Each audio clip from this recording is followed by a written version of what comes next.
when the European came to Africa, we Africans, we have our own money. That's currency that we spend. Yes. Like, let me mention 4 types of money we use then. In the olden days, they used tobacco. There's what they call yala salt, manila, and cowrie shells. Since we call it slave trade, they say they can't do business with our brother with this kind of money, that they should do trade by barter, which means exchange goods for goods.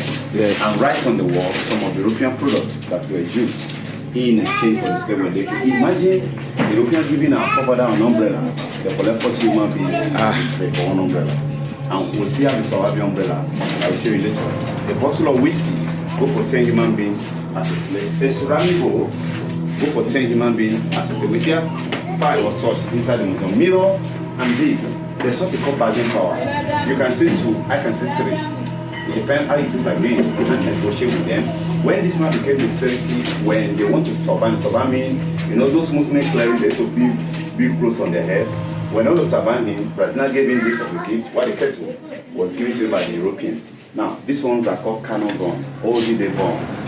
The smaller cannon gun go for 40 human beings as a slave. The longer one go for 100 slaves. The European will give them a day gun. They collect 40 human beings for a day gun. Now, the question is this, sir. We Africans, our black man, what do we do with the guns and the cannon? We use it to fight at each other. So to get us slaves, so to European, we sold ourselves into slavery. And I used to tell people that there are always 2 sides of coin. The Europeans have their blame, while the African sheep also have their blame. Because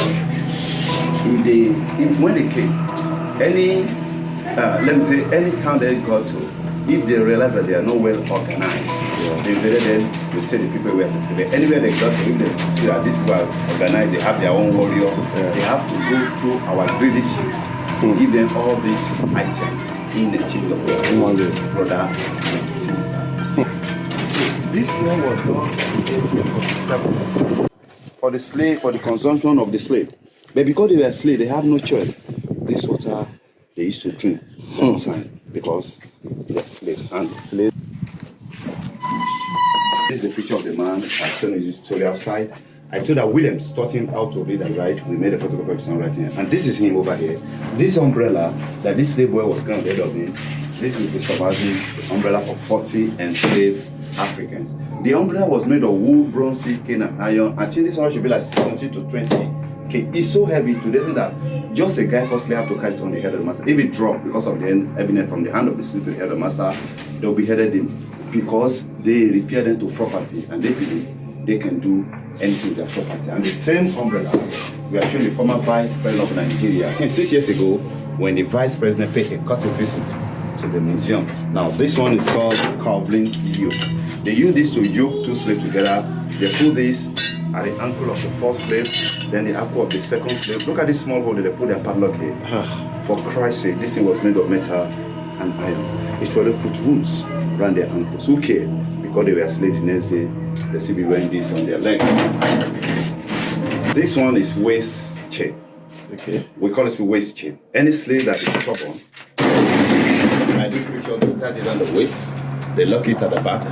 So because it's heavy, after some time, it will calm the slave down so that he will be less aggressive fighting other slaves or those who are purchasing. Now, this item number 7 has 2 functions.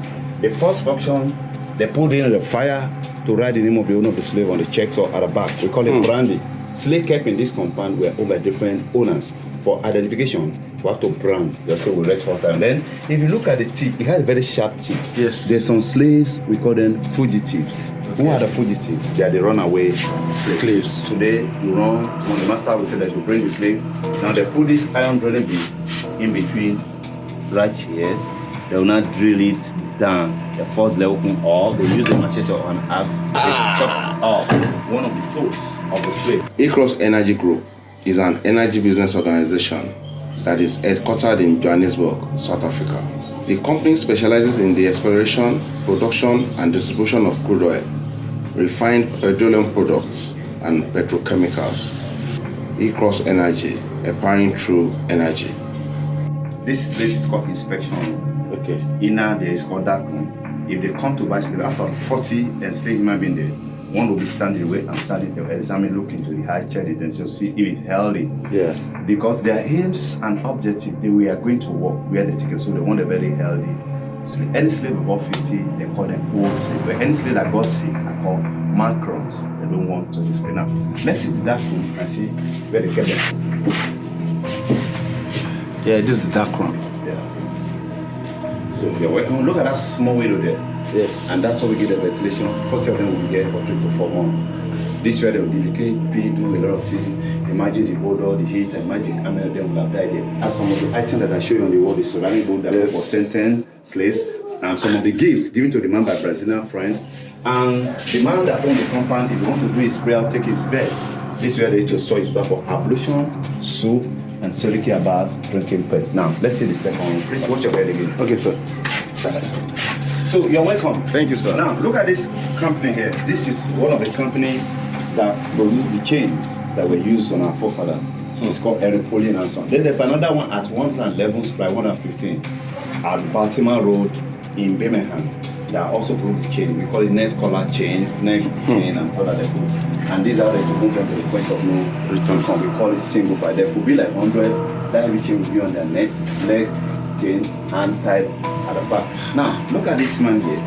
Why must this man kill himself? Because they want to capture the man as it. Because the man knows the implication of being a slave. He took knife and stabbed himself to say, I would rather die than being a slave. Even though on the voyage of the slave ship, some slave will jump into the water. Even though there's an island in Georgia named St. Simon in the Dover Creek where over 75 of the slaves taken along Calabar through Bonipo, through Orun, they took them to Georgia. One day, 75 of the slaves said, over the dead body, they never be a slave in another man's land. What they did, they killed their master in one accord, they walk into the ocean, they drown themselves. They call the place Igbo landing of today in Georgia. This man to say, I would rather die than being a slave. Now, if you are watching a movie titled Django Unchained, there's some slave called runaway slave. Any slave that try to run away, they really like 20 dog after them. The dog will eat them to the bone. We call it that dog killer's dog. Now, any slave that refuse accepted the master religion or the master's name with type on a stake and struck. Along the line, some of them were beaten to death. If any slave dies, no case, because they are property of somebody. And these are ways to cover their mouth. Because food and communication is not allowed. So they have to use this thing called iron muscle to cover their mouth. But the one that it was is whereby they will porphyry, they pierce the upper lips and lower lips and put padlock. But slaves were never relenting. Since communication is not allowed, they use what you know as juba dance or humble to communicate to each other. If they want to kill them, if you remember, we were in the first room, I showed you a chain over the wall, yes. They will tie the chain around the wrists of the men, the women, 2 hands suspended, and they hung them on gallows. They will be here dying gradually. And they normally mow the gallows in the plantation where they used to work, or the cabin, or the quarter where they live, to serve as an example for other slaves. To see. If you do this, this will happen to you, and as you see them, they won't last for a day before they will die. This one happened around 1791. And based on what happened around 1790 in Dominican Republic to then Haiti, when the slaves were being led by Toussaint, the virtues of Haiti, they killed all the whites and got their independence. And later, the French came back to them that they should pay them money for killing their people. We call it reparation.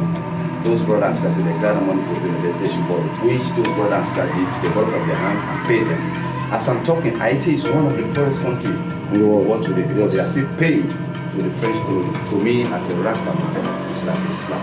How could somebody invaded my land, you forced me, took me away as a slave, and I'm still paying you money? There's something wrong somewhere. Yeah. And based on that, every August 23rd was set aside by UNESCO as the day of the remembrance of the slave trade and its abolition. Based on what happened in Haiti and 17. You're welcome. Thank you. Now, we call this structure Mausoleum. This is where Sedike Aba was buried when he died. He died 11 June 1990. He was buried by the family, the Muslim community, and the Brazilian. And over here used to be the top of his large child. His name is Saka Ajao Salah. He was born in 1907. Over there used to be his spot. You see the scene of the compound. They are all slaves where they kept human. Now, if you have an account, TikTok or Instagram, you can just follow us up. Just type, we are not slaves. We are not slaves. We are not slaves. And them on. Okay. Once again, my name is Cornerstone.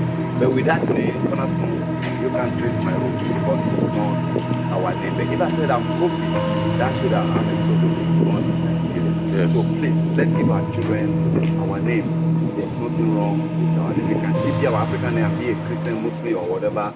doesn't change anything. So you're welcome, sir. Thank you have so any- much. At this time, I'm leaving for the point of no return.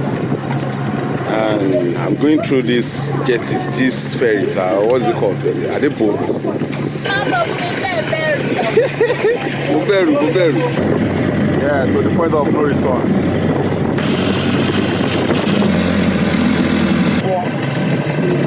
Now at Bereful Village, going to the point of no return.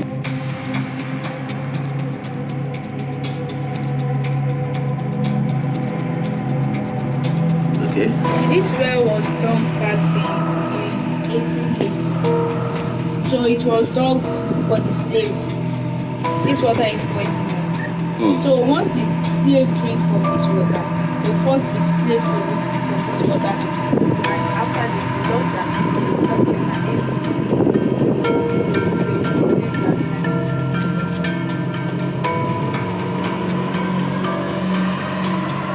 So when we were so the bird they will drink from it. After drinking from the bird, they lost their memory. They lost their memory. Really? Yes. So they will continue their journey. They will trek down here. The small ship will take them to the middle of the water to the big ship. And that may never return. They will never return.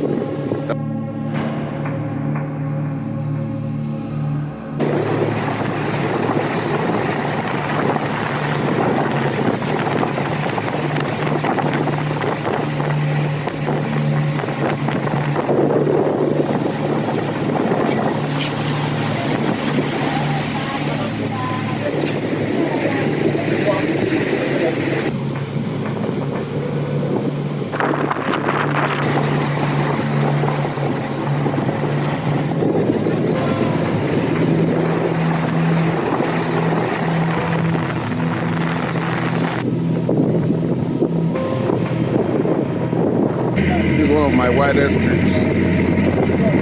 Big chances.